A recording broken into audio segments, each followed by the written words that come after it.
Welcome everyone. I'm Artie Merritt, the BD go-to-market specialist for Bedrock here on the West Coast, working with my teammate John.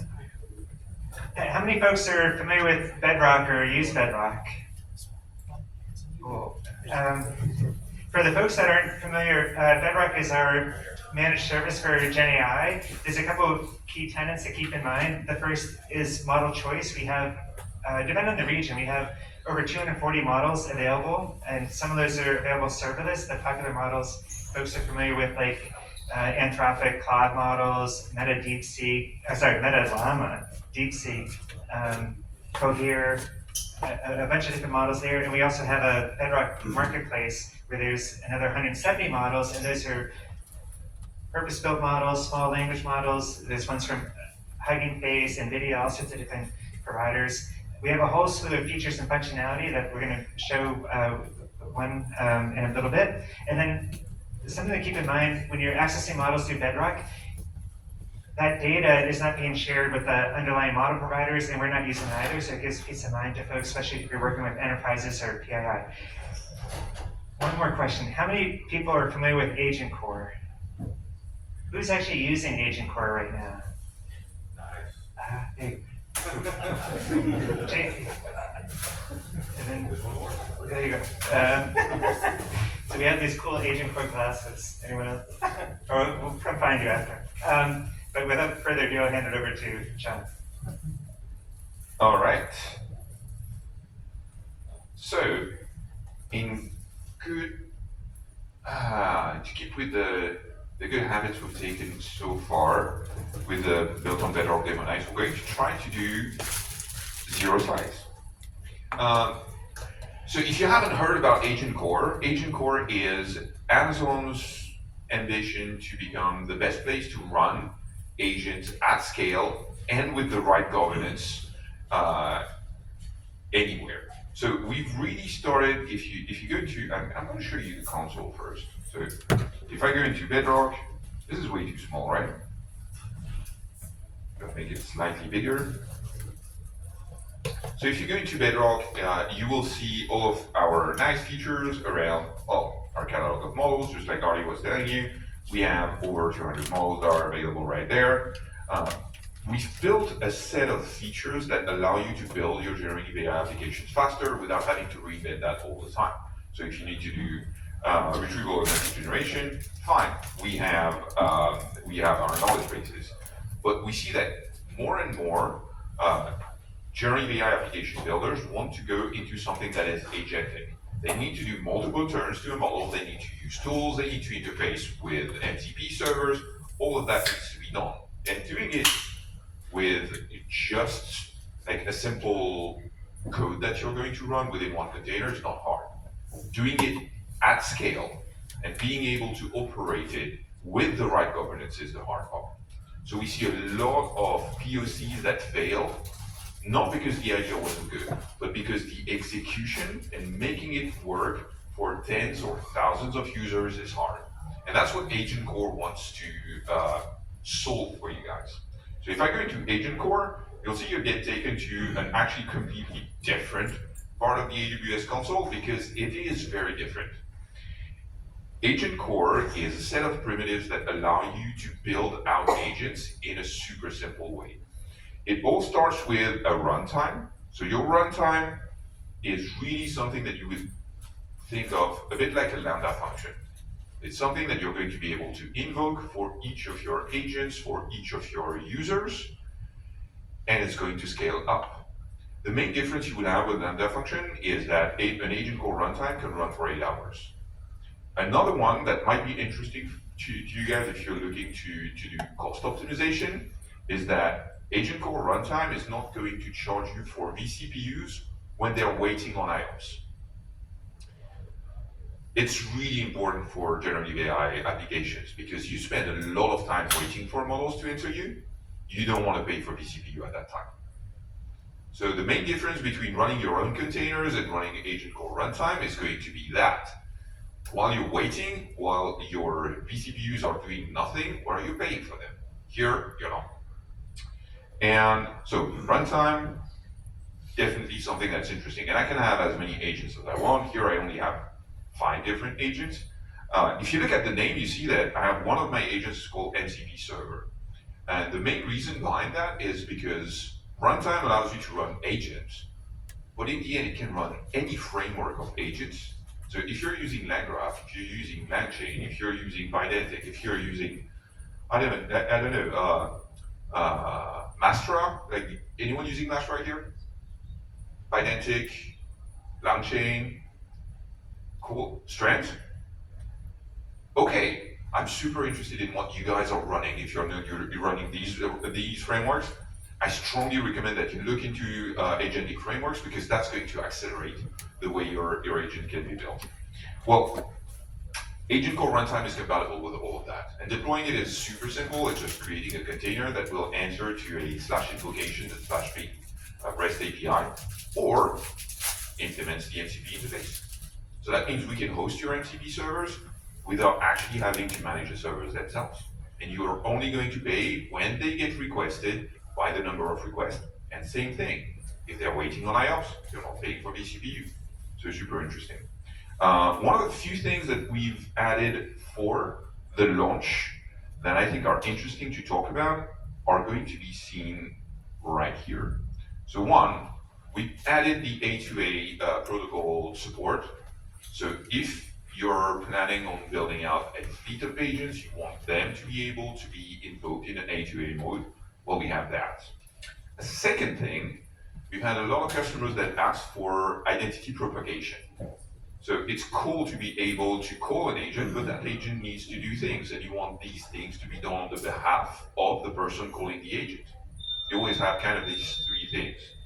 Let me show you identity because we have a nice schema there. But basically, you have a principal calling your agent, then you have your agent calling out things, and then you have the things that get called. So it's kind of a 3-legged authentication slash authorization, and you want to make sure that you can propagate the identity of your user all until what the agent is allowed to do. Well, we've added just that by authorizing our users to pass on custom headers, and that includes your JWT, your bearer token. So you can make decisions within your agents based on who called you, and you can propagate that to downstream applications. Very easy to build out, and I know that's something that a lot of our preview users were asking for. I want to talk a bit about memory.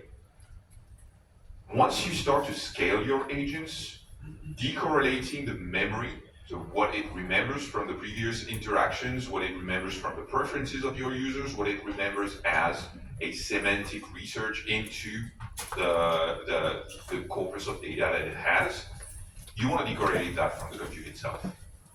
The main reason is you don't want to have to restart from scratch.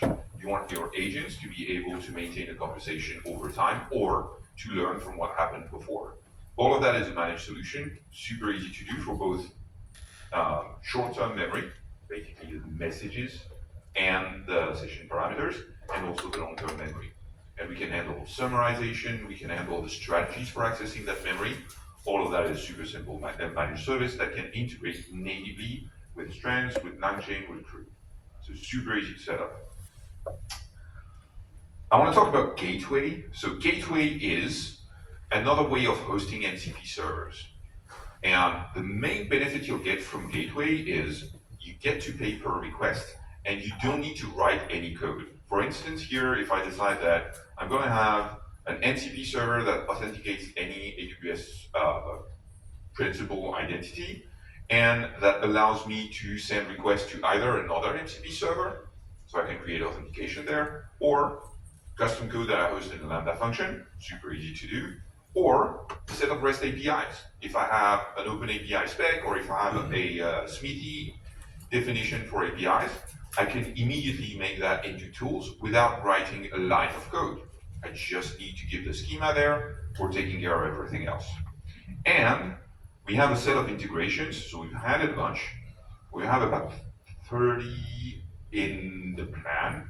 Right now we're at 20 something. And you can see that integrating with Jira, integrating with Confluence, again, to show all of that as an MCP tool, super easy. I don't need to write any code. The only thing I need to do is provide it with an API key. All right, and built-in tools. So we've built in 2 tools for now into Agent Core. One of them is a code interpreter. How many of you are working in the field of security or working on securing generative AI applications? None of you? One, two, a few. Well, a lot of the problems that we see with customers building out generative AI applications is excessive agency to the agents or to the code that is executed by the agents. Well, we can solve for that by creating a sandbox.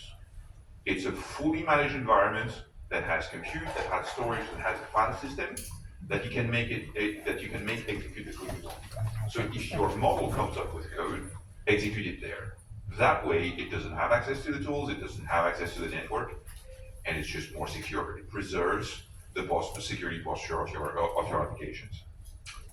The last one before I go to observability is browser. So browser tool is super interesting. It allows you to create a web browser that will be used by your agents to go to things that are not meant for agents. So rather than MCP servers, if you have an old school, a catalog or something that is presented as a web page, well, that can be fully managed by this tool. So it gives you a playwright interface, and then it also gives you a possibility to connect to the browser itself to actually have a human do things. And once all of that is done, we've created an observability dashboard. So we haven't reinvented the wheel. All of the observability ontology is OpenTelemetry. So we allow you to very easily gather your traces, your logs, and your metrics, and we put all of that in pre-existing dashboards. By the way, if you already have an OpenTelemetry compatible solution, we can just stream all of that into it, and you don't need to use that. And I can show that from CloudWatch. So here, if you go into CloudWatch, you see that we have generative AI observability. If I look into, and if I give it like the last 4 weeks, for instance, it's going to tell me that I have 4 endpoints, that I have 8 sessions, that I have 2,000 traces. I have an error rate of 2.9%, which is huge, but this is a demonstration account, so that makes sense. And then I can go into details. So I can go into one of the traces and I can show you each of the turns, what happened, what was the problem. Here, I know what the problem is. I have an agent that doesn't have access to a specific parameter. Well, it's super easy to see. This type of problems at scale is hard to troubleshoot, hard to come down to. Well, I have all of that right here. All right, so that was the Agent Core. Thanks so much for listening to all of that. I'm going to leave the stage to our startups to do their demonstration of their super cool build. Cool. Well, All right. Thanks, Sean. So first up, we have Collinear. These are the cool Agent Core glasses, by the way. Using Agent Core.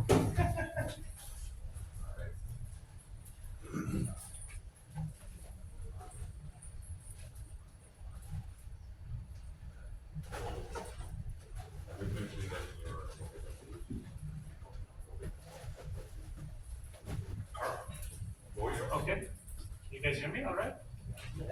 Can you put it back in? Perfect. Okay, hey everyone, I'm Samini from Collinear AI. How many of you have tinkered with a Gen AI application and put it in pilot? Your organizations have something to do with Gen AI today? Hands up. Most of us do. How many of us have a real agent in production? Some. How many of you? That's lower than I expected, but how many of us truly have trust in our agents that it's not going to mess up, it's going to do the things that it's supposed to do? Okay, I see a few. But then as we head towards agents, there seems to be this need for being able to deeply test and evaluate agents. And that's what we at Collinear do. I have violated the rules. I have 2 slides, but I'm just going to quickly show them. We are Collinear AI, small team based out of Mountview. The key thing that I want to show here is that we are partners with the Stanford AI Lab and actually work with Amazon AGI team. They're wonderful partners, and we'll be publishing a featured site in in some of these organizations below. Now, what does Collinear do? You have your Gen AI app. We run real world simulations. We can simulate, we take the user end of the turn. I show you how we simulate an impatient user, first time user, your 85-year-old grandma trying to use the Comcast Xfinity assistant. We can do that, all of that. And then we run evaluators on top of it. We have a whole slew of off-the-shelf metrics, reward models, verifiers, LLM as a judge, any metric that you want to measure, we have all of that. And then finally, once you find the gaps in your Gen AI solution, we actually create synthetic data to help you improve it. So that's what Collinear is in a nutshell, and we work with some cool customers, Amazon being one of them. So that's the slide portion over. Let's go back to the Collinear dashboard. We do assessments, red teaming, jailbreaking your AI agents, simulations, agentic evals, and data curation, all on this platform. But today what I'm going to show you is the simulation portion. So I'm just going to go to the simulate portion. I have, say I'm Macy's or I'm American Airlines, and I have built an AI agent. Or let's take an example of a current customer. I am Comcast and I want to improve my Xfinity assistant. So I come here, I can choose AWS Bedrock being one of them, or anywhere where my model is hosted. I have hosted a plain Llama on one of these, and then I'm going to select one of the domains, right? These are pre-built, ready-made, available, fine-tuned, off the shelf.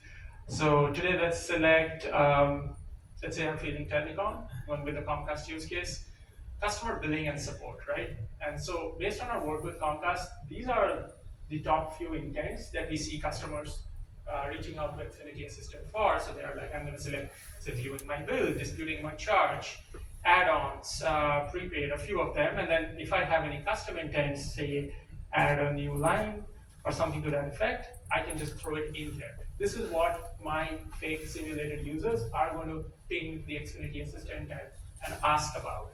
And then if I want, I can add system prompt, there's areas to add tools, tool calls, knowledge bases, all of that. But then let's move to the next step where we're actually setting up a simulator. And so I'm going to say, here are a few personality traits. I want someone who's really impatient, kind of describes me when I'm talking to customer care. I'm skeptical, and then incoherence. And then if I want to add richness to it, I'll add in a few age, gender. These are optional, but I can throw in occupation, different languages, all of those pieces that my real users will simulate. And then what I can also do is set up workflows. So viewing and paying bills has certain workflows of that the agent will typically follow. And these feel probably pretty natural. Verify the user, ask them what their problem is, so on and so forth. I can set all of those. And then all I need to do is set up the metrics that I care about. Did my agent understand the intent? Did they complete the task? What does the workflow trajectory look like? And all of those good pieces. And then I have safety as well. And then I'm just going to run this. I'm going to say test one. And this is going to create many simulations based on the numbers. So this would be about roughly 10,000 simulations that it's going to do. And it's going to take a while, a couple of hours to run those simulations. But the good part is I have a few simulations that I ran for a few customers. For example, I spoke to Dell this morning, and this is one of the simulations we ran for that. So here, is there again billing and support agent, and they have intent understanding. About 67% of the time, we did quite well. But there are really these edge cases, 7% of the time we got a really poor score on it. Or if you say workflow trajectory, you remember how we set up the trajectory of how the agent is supposed to understand your intent, verify your customer ID number, and so on and so forth, most times it actually failed. So these are a few aggregate metrics that we do. But then what's more interesting is to look at the simulated conversations. So let's look at a few here. So this one is about setting up autopay, and it's someone who's really impatient. So they say, I'm freaking out because I received a huge bill from you. What can you help me with this? And then the customer, this orange bit is the assistant.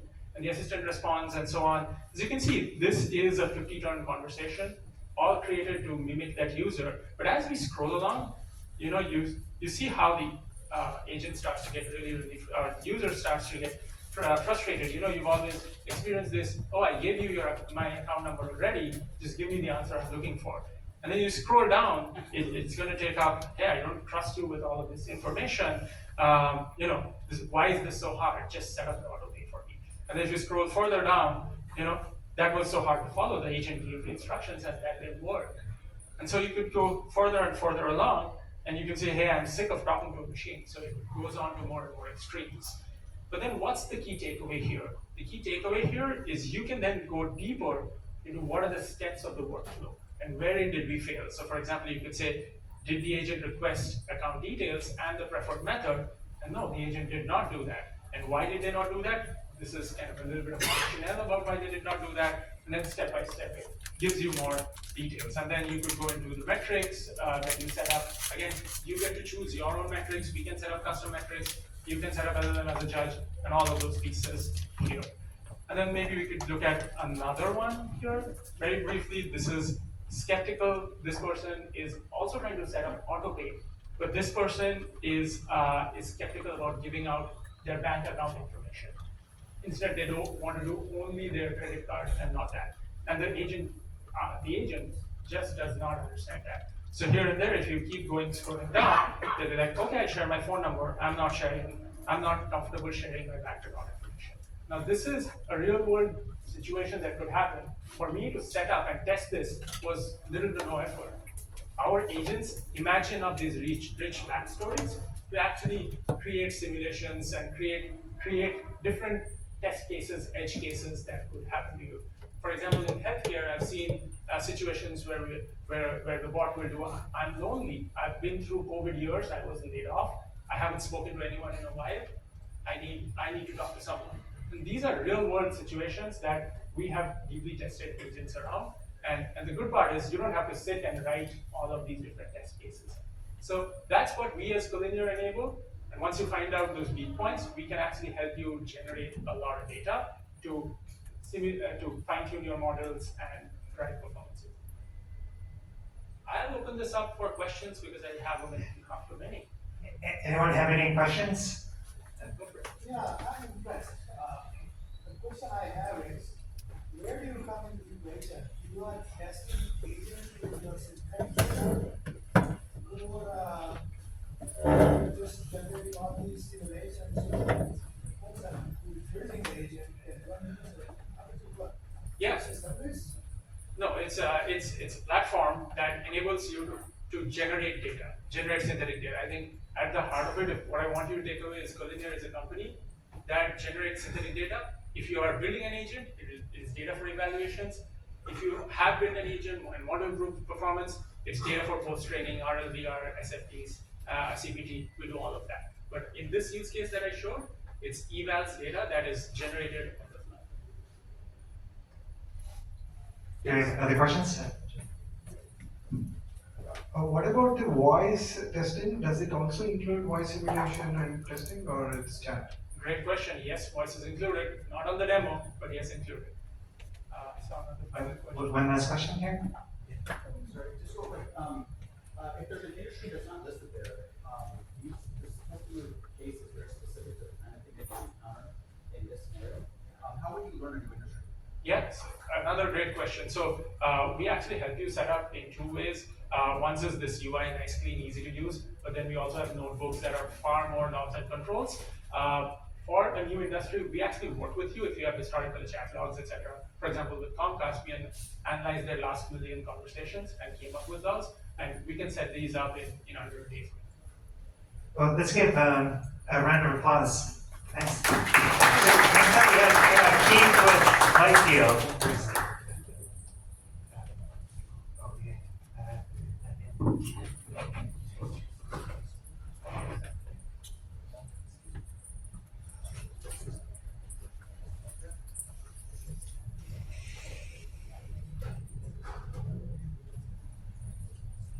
Is Ronald or Vijil from Kobe here?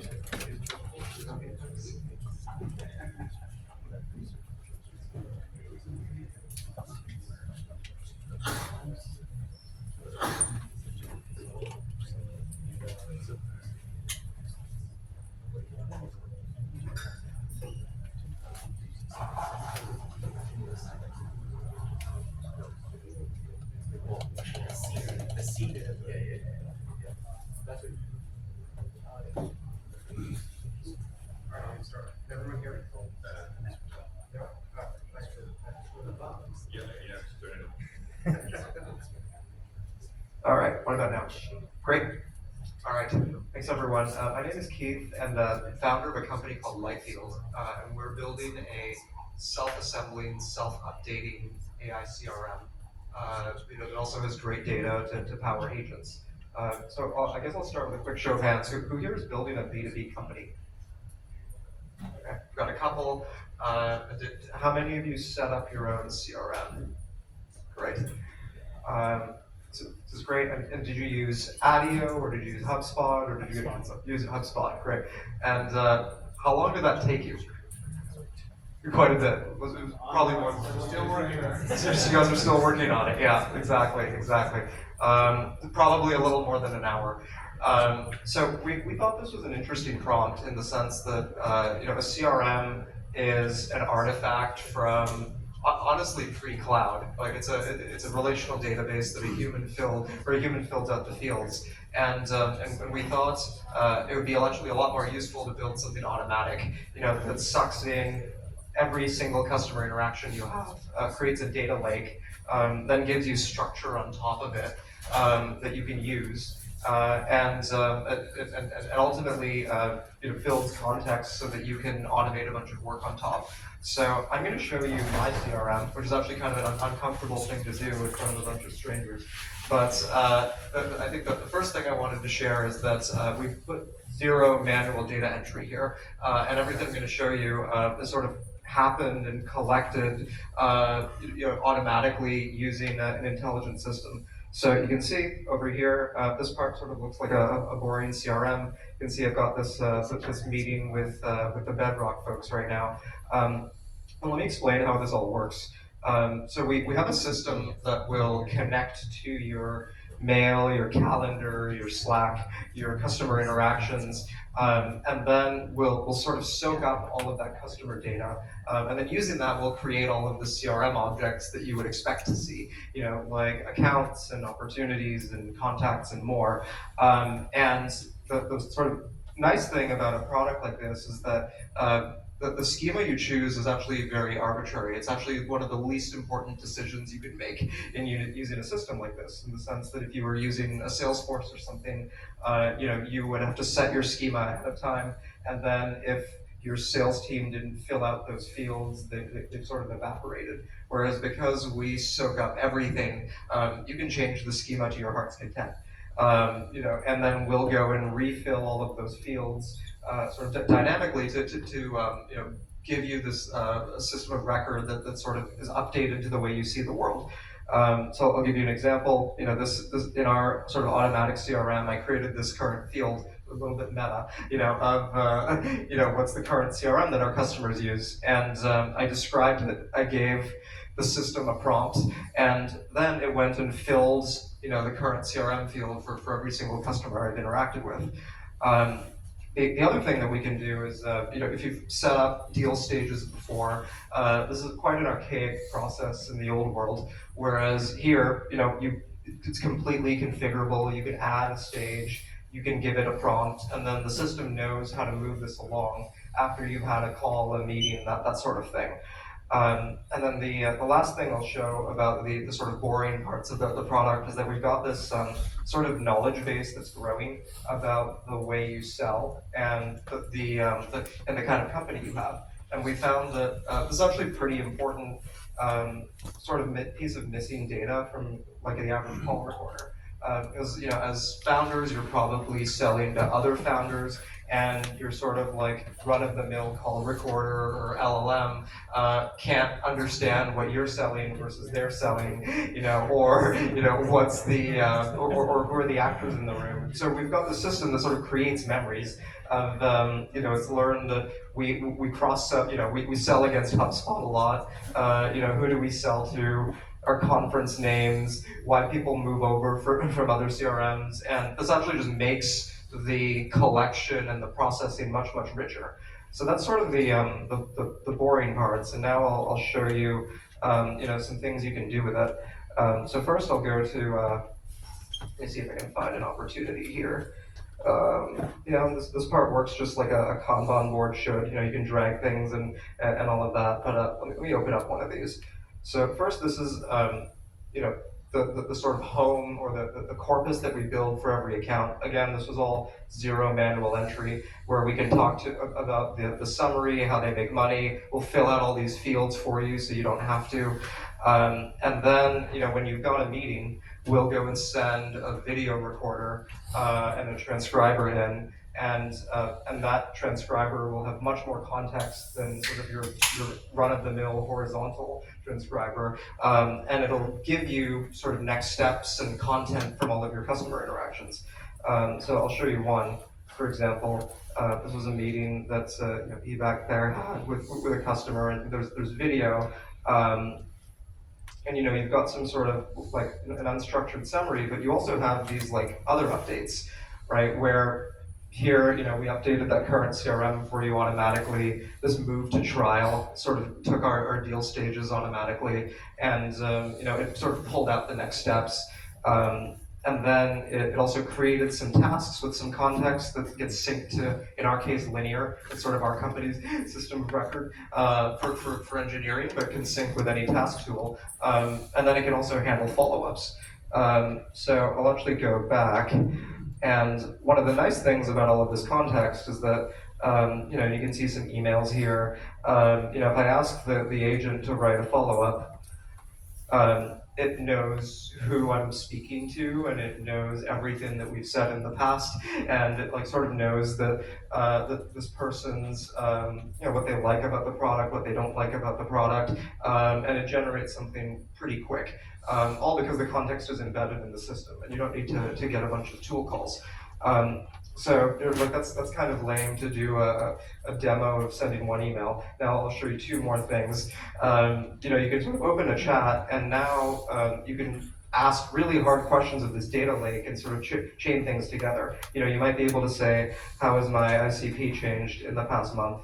Which, if your companies are anything like mine, this is changing every few weeks, where you're sort of sharpening and honing this sort of thing. And now you've got an agent that has access to every tool inside of a CRM that a human might have, right? Of the accounts created, the opportunities created in the past month, and then be able to give me like a pretty good answer that, you know, would have taken a human certainly hours of trying to rip this stuff out of Salesforce and a call recorder. You know, and as you can tell, we're sort of starting small.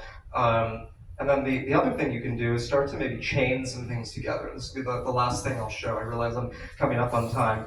You know, I might ask, like, we're launching our Slack integration soon. Which of our customers would care? Send them a custom email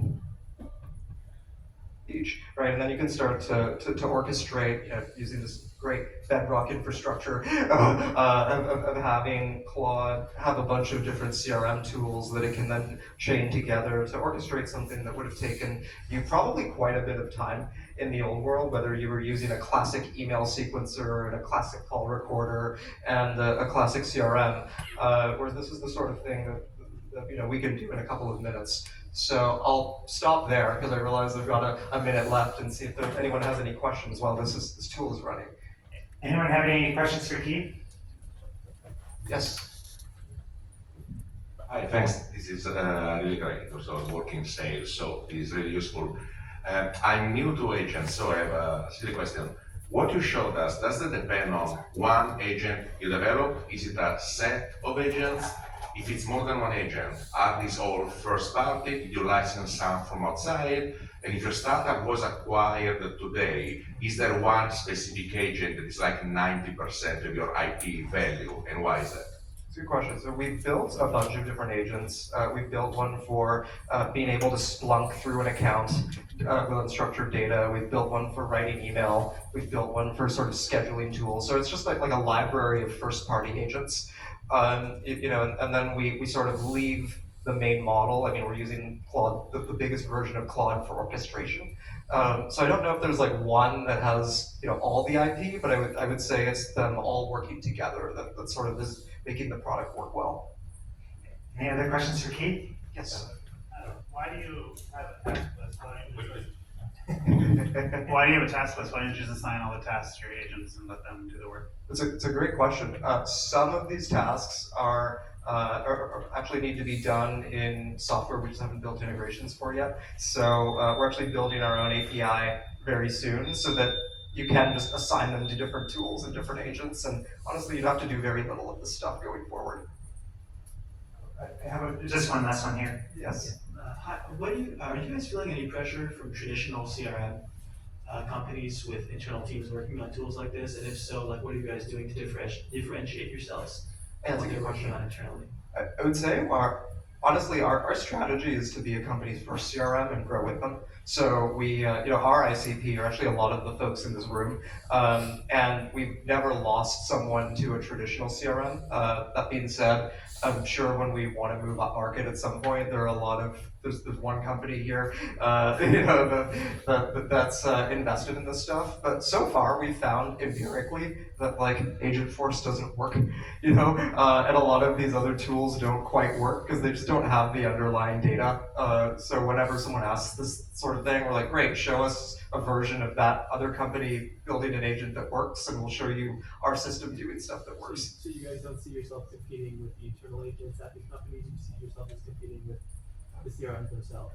Yeah, exactly. I think we have an open data policy. If you want to build your own agents, it's your data. You should be able to do it. We support an API out, but we really see ourselves as sort of a new system of record.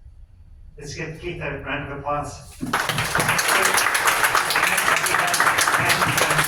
Relevance.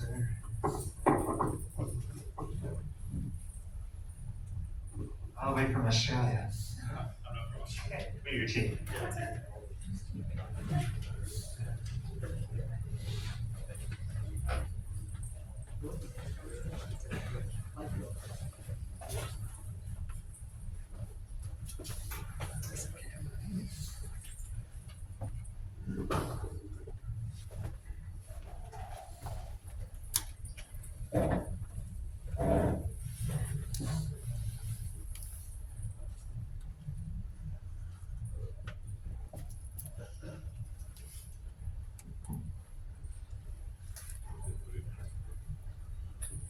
Hello. Hey. My name is Ben. I'm a solutions engineer at Relevance AI. We are based out of Sydney. We are a team of 65 out of Sydney and now 15 in San Francisco. Our MO is build your own agents. We're an agent development platform. And right now I'm just going to kick off this chat, which doesn't say a lot quite yet. But essentially what we have in platform is essentially an agent building ecospace or ecosystem. So I want to show you kind of what an agent looks like. If you look here, we have essentially entirely configurable agents. Everything about the prompt is custom made. This is, for example, a sales researcher that we use in-house all the time. This one is used by our sales team. It's triggered by Slack, Google Calendar, Teams, essentially every other sales tool, triggered by Salesforce as well. What I'm showing you initially, though, chat, is that this is our new interface that allows you to essentially run these agents through an orchestrator. So if you take a look at what's being run here, I gave it a simple request. I said, help me with this deal, please. Roche from Relevance AI. Roche is our head of sales, so this is obviously just a demo. But I'm speaking with him already. He says his budget is tight. Can you figure out why? Can you make a talk track that would address this, run the standard pass, and abbreviate it? So essentially right now, this agent here is now running through its process. Let's take a look at kind of what we're seeing here from this agent. Again, it's entirely configurable. We've equipped it with a lot of tools. So in this case, we can take a look at the tools that we have. Extracting and summarizing website content, Google search, built with searching, deep researching, bunch of LinkedIn tools, and a custom tool that wraps some research depending on the type of request. So right now it's taking its time. But essentially what our platform allows you to do, if I were to go outside, is you can build agents for any given purpose. For example, we have our this is our kind of like dev environment, but we have this pre-call researcher, Presley. We give them kind of nicknames. So I'm just reading the page.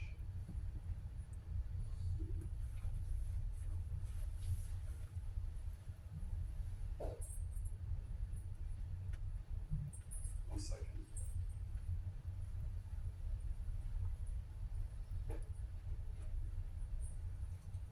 Sorry about this. Don't live demo,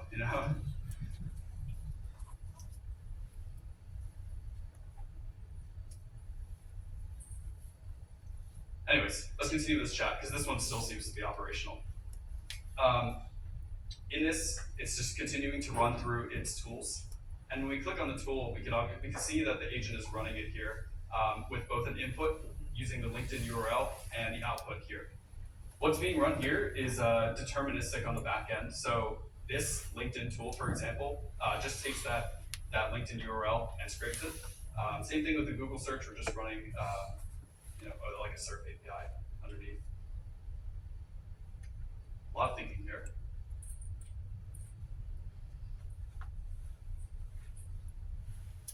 Maybe we can go to some other chats too. Let's see.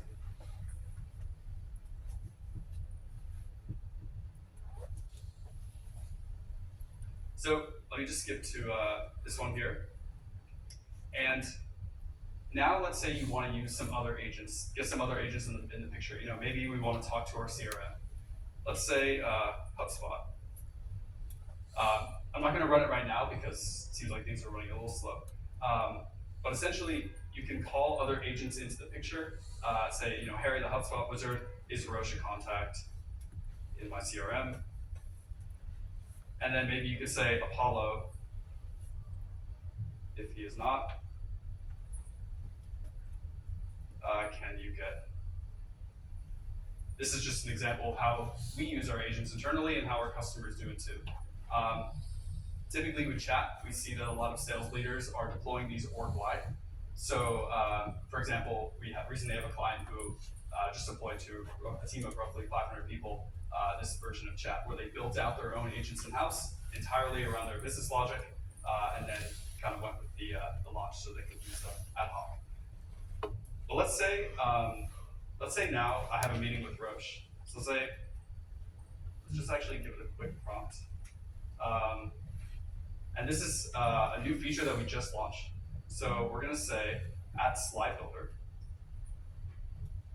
Have a meeting with Roche in a couple minutes. Can you make a deck, make a professional, client-facing, paint the story, go for branded PNGs, and ensure proper spatial formatting?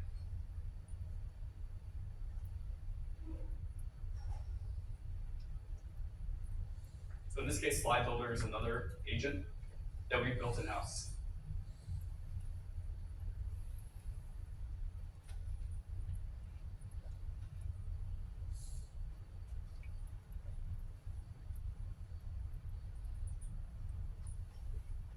I believe so, yeah.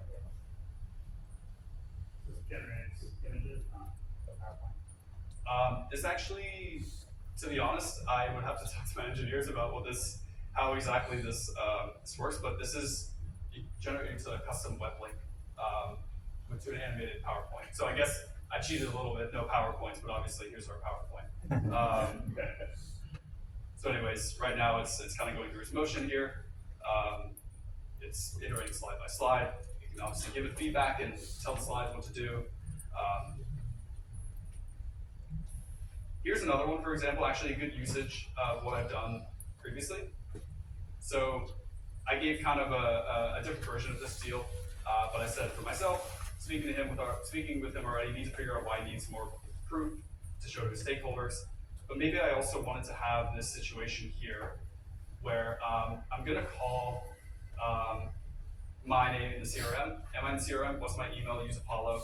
In this case, it's using Apollo here, and it's just using our API key. So everything in the platform is entirely customizable. If you have an integration that requires an API, you can run through Relevance.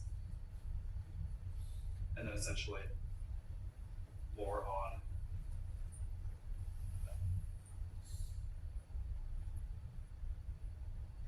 here we are making slides.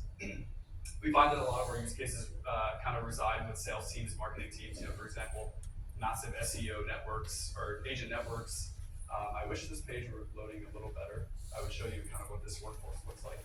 But we have features internally that allow you to kind of have agent-to-agent communication. So nodes connecting them, similar to how you just explained with the agent-to-agent framework there.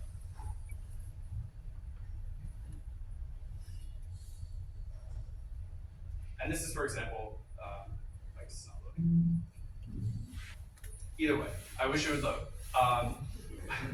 If you have any questions, feel free. Yeah. Are you actually using Bedrock Agent Core behind the scenes? I believe so. I can't confirm for sure. I'm not like a full stack engineer there. Because I was wondering if each time the user creates a new agent, you're deploying a new agent inside Agent Core, for example. Just I'm curious about it. And also, like several features they mentioned, they sound that could be pretty useful for you. But Yeah. I was wondering if you were, I don't know, using any of that features, which one is the most valuable for you?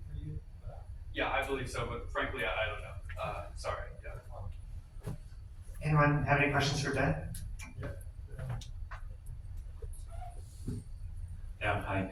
Does it come with the user roles that were already presented before? So for example, if you're asking for several data that you only can see with the agent and the other user, for example, not. So RBAC, role-based access. Yeah, we have that fully. Other questions for Ben?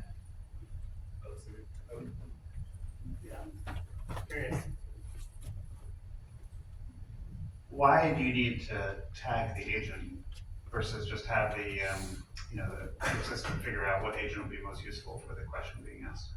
Great question, because the way we set up chat here is kind of as a proxy. So you can use any model that's supported through our platform here. So if you want to just use the models ad hoc, do some research, do some, maybe draft an email or edit some content without having to tag an agent, you can do that. However, here, when you need to tag an agent, you can do that as well. But in that scenario, the agent wouldn't be around looking for when it's useful. You can only invoke the agent directly by tagging it, right? Correct. Yeah, for now. Yeah, This is all in beta, the chat here. great, thanks. I saw your street art outside, by the way, it's pretty cool. Oh, awesome. Yeah. You scan the QR code? Not yet. It's all good. All right. Well, how about we give Ben a round of applause? So, next up, we have Vijil.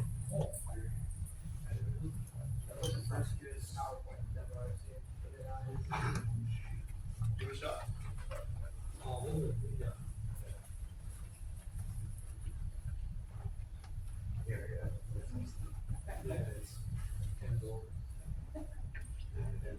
They'll give me some good ideas for what we're doing. Yeah, I did like to have trading agents together. Like I hadn't really thought through our use case in that way. Yeah. Like we have tools, like compare different data sets, like to search for correlation. But like how they affect each other from visualization tools and all this. So like they just to control that, and then like it would be necessary to actually assess the results. It's like oh,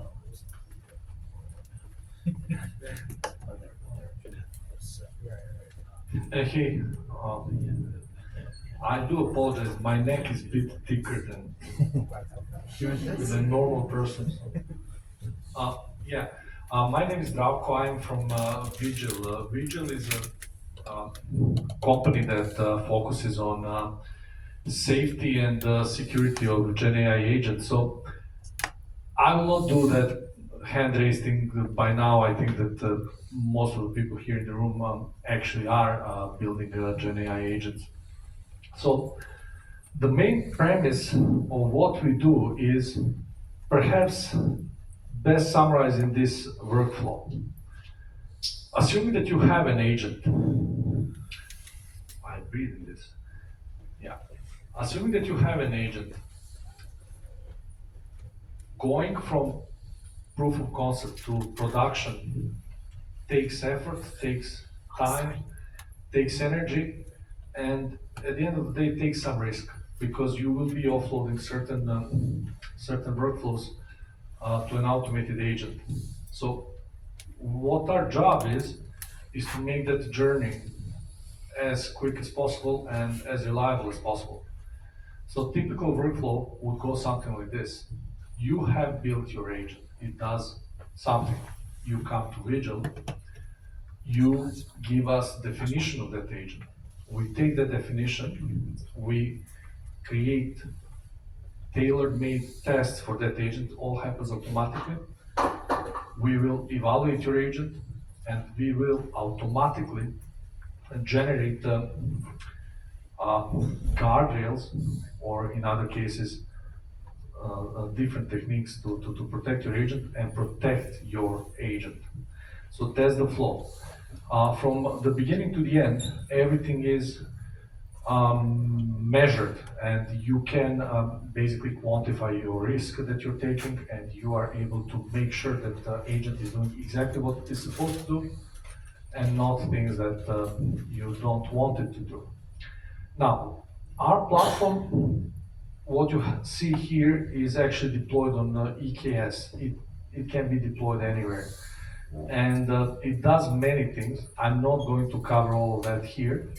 I will basically focus on what people who are already building agents on Bedrock can do with our platform. Like, this works in other places. I mean, we are a startup, beggars can't be choosers, so we will go where our customers take us. But in this particular case, we will focus on Bedrock agents. So, what you would typically do, you would go to agents page, you would go and add your agent name, you can put whatever you want.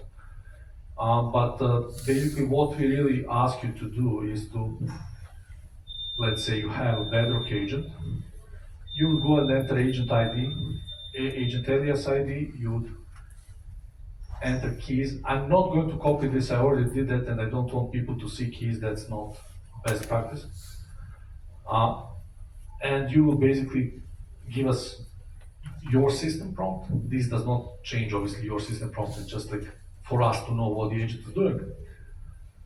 And you can, in enterprise version of this, not in this version, include other things such as like MCP resources and other agents and whatnot. Once you've done that, you will typically go to create harness page where we will automatically generate harness for you. These harnesses take into account different personas that your agent might need to work with, and also includes specific policies that you want your agent to adhere to. And we can give you the score whether you violate some of these policies, and we can of course later on protect from violations. And finally, you would run evaluation. Now, me spending time in Amazon for 5 years and running things costs money, and people here from Bedrock know what frugality is. So I already ran this, and also to avoid the embarrassment of live demos. So there's that. So what we did here, we basically have Bedrock base agent running just, excuse me, just the security dimension of it. And it scored 83.32 out of 100. I will come to the meaning of these numbers. And then what we did, we basically went and generated, oh no, I don't want to update my DOM configuration. Which agent am I clicking here? No, I'm clicking it. It's fine, I can do that. So I'll just ignore this. You basically generate a JSON file out of this. You would save the JSON file, and through a simple curl command, you would generate a configuration for what we call Vijil DOM.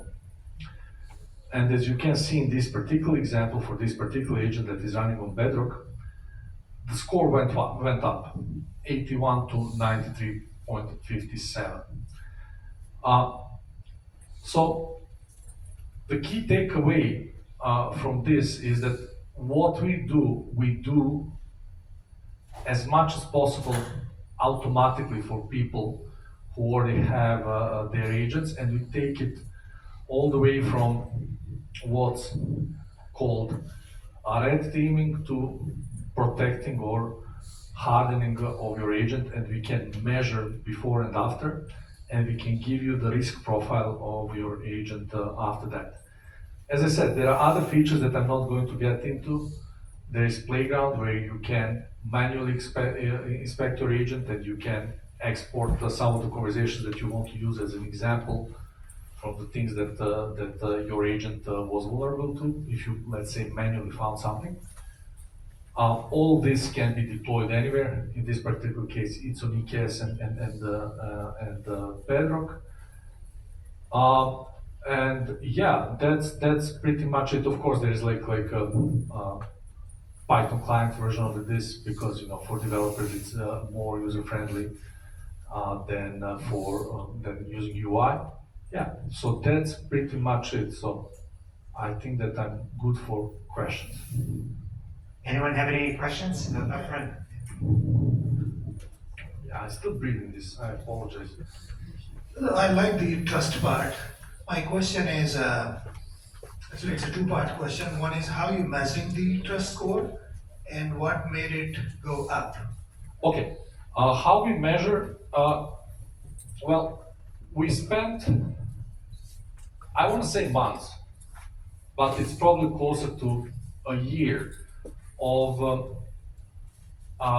curating and figuring out our own taxonomy of what trust means, and that has changed over the period of existence of the company. So it's basically a combination of scientific papers on what people perceive to be trust and what dimensions they care about, and what we heard from customers and partners that we talked to. So we did not find anything that we felt is ready for, let's say, enterprise use cases. So definition of trust that we go with is something that basically we cooked and verified with people. Now, what made it go up in this particular case, DOM is, we call it DOM for obvious reasons. It's basically filtering your inputs that are potentially harmful to an agent or irrelevant, because if agent is, I don't know, like a travel agent, it's not going to give you financial information, so you're just going to discard it at the input, but you also have what's happening on the output. And that's the part where we would go and enforce the policies that you would give us. So for instance, let's say you have a, I don't know, travel policy for your employees, and your agent is basically trying to say like, yeah, this travel expense is approved or it is not approved. We can go and enforce that automatically so that you don't have to click. So why it went up is because of that filtering that happened, both on input and output. All right, another question up here. Thank you. Can you show us the example of what a completed evaluation risk profile would look like for a specific agent? Oh yeah, I'll just click this one, I guess. Let's see what the base agent did. So we typically have, I just ran one dimension, and the reason why I ran one dimension because this was set up on Bedrock, and I used like a very low rate limit so that I have actually time to complete it before the demo. But basically this is what it would do. It would test for user privacy, model privacy, integrity, availability, manipulation resistance, and data privacy in this particular dimension. There are two other dimensions. There is a reliability that I did not run because it doesn't matter for this agent, and safety, again, it doesn't matter for this agent because it's just the demo agent. And all these would have different, we call them probes, underneath them. And then you can go and see which prompts are there, and we build this taxonomy so that it is hierarchical, and you can basically select exactly what you want to run. By default, we run everything which is under security, so that's what I. Is security different than manipulation resistance? Or what's the difference there? Security is higher. It includes manipulation resistance. So it's kind of like one level above in our hierarchy in our taxonomy. Any last questions? Otherwise, we'll give a round of applause.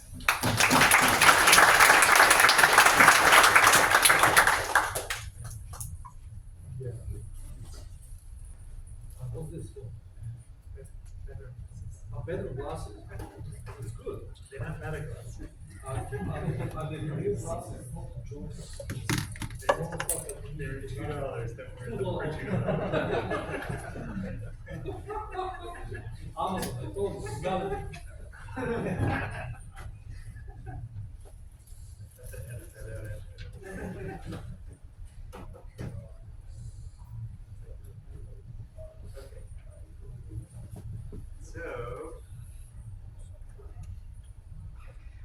Well, first, thanks everyone for coming. This was a little bit of a shorter night tonight. Our next demo night is November 11th. That's the link if you want to try typing it in or taking a photo. If people feel comfortable, that QR code is to a survey, and you can get $25 of AWS credits. So if you feel comfortable filling it out, we definitely appreciate it. Any feedback is definitely appreciated. And like I said, November 11th is the next one. If people are interested in demoing, there's a link to apply on that. We still have time left in the loft, so if there's food, drinks, you want to hang out more and keep networking. And when there's a bunch of AWS people like John, myself, and other folks here to answer any questions you have. By the way, you will get the credits if you give us negative feedback also, so don't be shy. Just don't put our names on the negative. Yeah, we've been trying to tell them, well, the more positive the feedback, the more credits we give, but they told us no.